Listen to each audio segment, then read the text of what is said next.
اعوذ باللہ من الشیطان اللعین الرجیم بسم اللہ الرحمن الرحیم الحمد لأہلہ والصلاة علی اہلہا اما بعد۔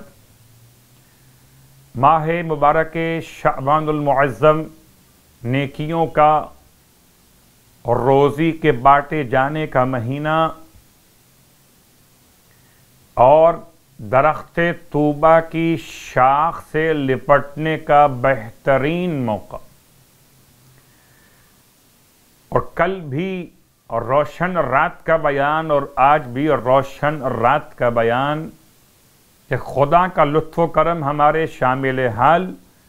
کہ 3 مہینے 3 راتیں اور 3 سورے عطا کیے۔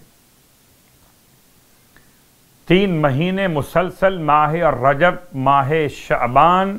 اور ماہ مبارک رمضان، اور 3 راتیں 13ویں، 14ویں اور 15ویں شب، اور 3 سورے، سورہ یاسین، سورہ ملک اور سورہ اخلاص۔ تو جیسے کہ نمازیں بیان ہو چکی، ماہ رجب کے اعمال کے ذیل میں بھی پھر آپ کی خدمت میں تذکر کہ کل 2 رکعت نماز آپ نے پڑھی اور آج پڑھیں گے 4 رکعت نماز، ان 3 صورتوں کے ساتھ، یعنی کہ الحمد کے بعد سورہ یاسین، سورہ ملک اور سورہ اخلاص ایک ایک مرتبہ پڑھی جائے، اور اس کے ساتھ ساتھ درود جو ہم تلاوت کر رہے ہیں، اللہم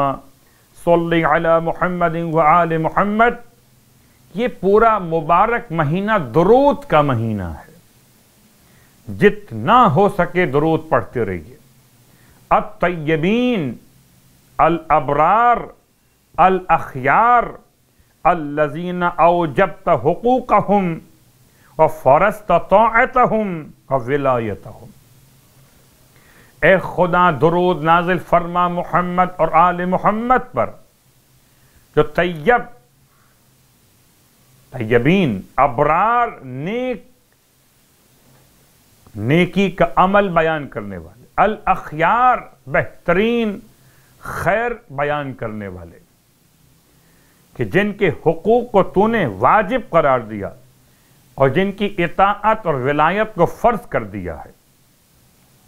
سرکار ختم یہ مرتبہ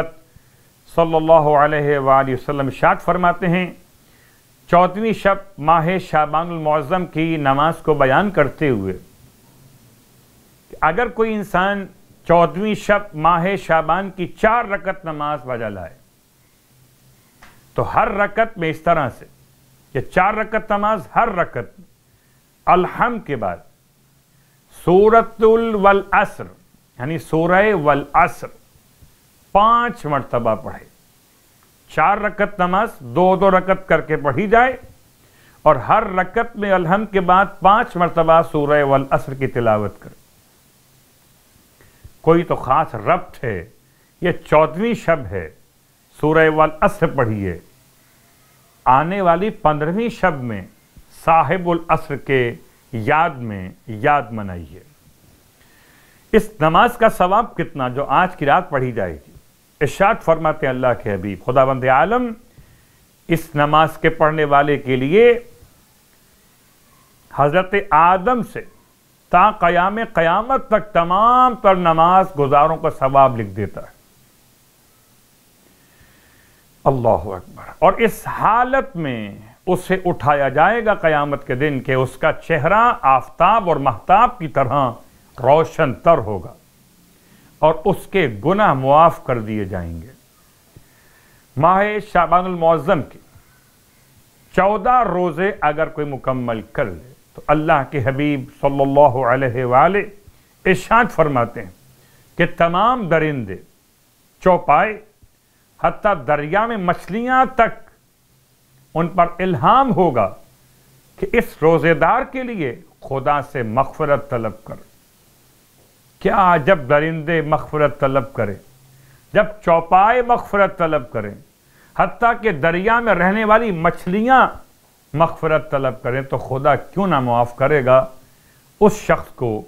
جو ماہ شعبان کے 14 روزے مکمل کر چکا ہو۔ پروردگار ہم سب کو ماہ شعبان کے صیام اور قیام کی توفیق عطا فرمائے۔ الہی آمین۔